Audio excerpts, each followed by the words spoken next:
মঙ্গলবার দুপুরে উপজেলার কুশলা ইউনিয়নের লাখিরপাড় গ্রামে এ ডাকাতির ঘটনা ঘটে। জানা গেছে, পল মজুমদার খোকন একজন দন্ত চিকিৎসক ও তার স্ত্রী অনিতা বৈদ্য একজন নার্স। প্রতিদিনের মধ্যে আজ মঙ্গলবার সকালে এরা দুজন কর্মস্থলে বেরিয়ে যায়। দুপুরে পল মজুমদার খোকন বাড়িতে এসে তার ছেলে পিয়াস মজুমদারকে হাত পা বাঁধা অবস্থায় খাটের উপর দেখতে পেয়ে চিৎকার দেয়।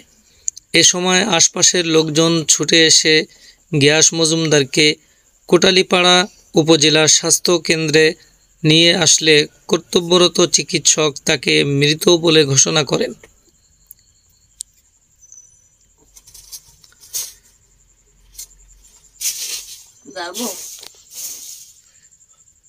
এদিকে ডাকাতরা পিয়াস মজুমদারের হাত পা বেঁধে টাকা পয়সা স্বর্ণালংকার নিয়ে গেছে বলে জানিয়েছেন পল মজুমদার খোকনের প্রতিবেশী সালমান মজুমদার।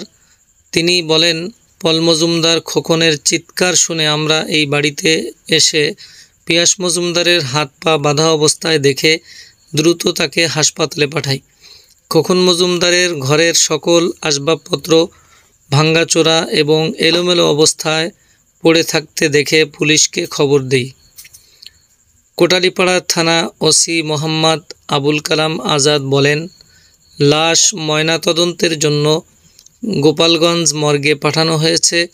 তদন্তপূর্বক পরবর্তী আইনগত